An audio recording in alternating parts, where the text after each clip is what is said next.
لسه مكملين معاكم فقراتنا في دكتور هيلث، اكبر برنامج طبي في مصر والشرق الاوسط.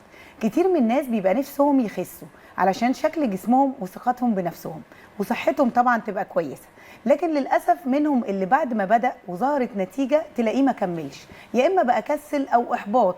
علشان كده النهارده ده هنفهمه ازاي ننجح في الدايت واكمل مهما كانت الصعوبات.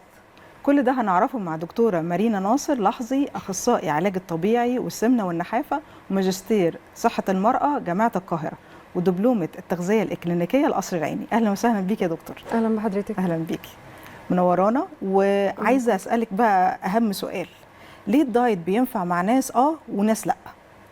اهم اسباب النجاح في الدايت ان انا استمر، الاستمرار هو اهم عامل ان انا اكمل في الدايت. صحيح. في ناس كتير ممكن تبدا شويه في الدايت وبعدين تزهق فتبطل، او حد تاني يستنى مناسبه معينه وبعدها يبطل دايت، طبعا بيرجع كل اللي خسته تاني. الاستمرار هو اهم عامل.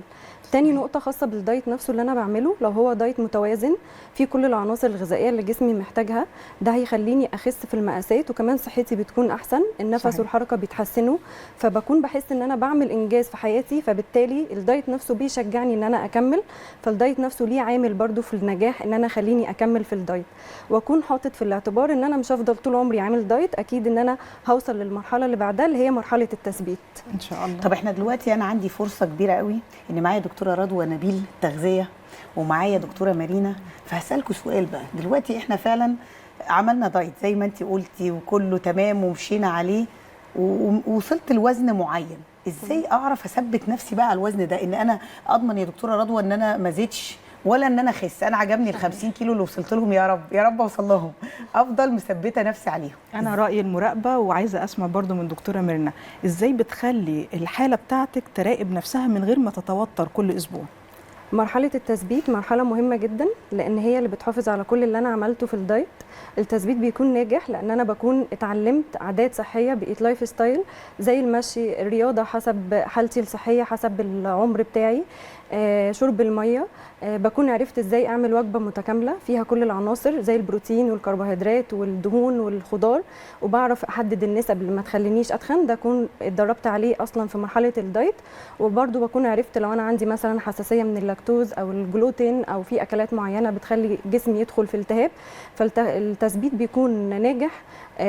ده بيكون نتيجه الدايت الناجح، وبكون اعرف اقرا جسمي بالظبط بيقول لي ايه، يعني نظام متفصل عليه بالظبط. طب انا كحاله اعرف كتالوج جسمي ازاي؟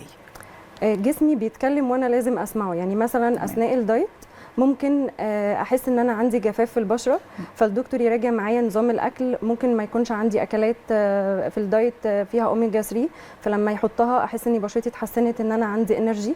ممكن يحصل اثناء الدايت ان انا احس بارهاق دائم، فالدكتور يراجع معايا، مثلا اشوف النوم بتاعي، بنام من 6 ل 8 ساعات متواصل، هل مثلا عندي نقص في الكالسيوم بيعمل توتر في العضلات فممكن احس بارهاق دايما، هل محتاج ان انا اتعلم تمارين تنفس ودي تديني احساس بالراحه وما يكونش عندي ارهاق دائم.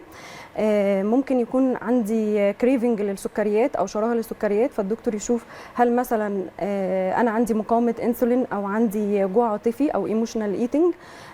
مثلا ممكن احس بانتفاخ، فالدكتور برضو يراجع معايا الاكل اللي انا باكله، هل في اكل ممكن يتعب القولون، او هل في سلوك انا بعمله زي سرعه الاكل او عدم مضغ الطعام جيدا فده بيخلي القولون عندي يتعب، او سلوك تاني مثلا زي ان انا مش عندي مرونه في تقبل الاخطاء اللي ممكن تحصل مني اثناء الدايت زي الاحساس بالذنب، فده يخليني اسيب الدايت خالص بسبب ان انا مش عندي مرونه في الدايت.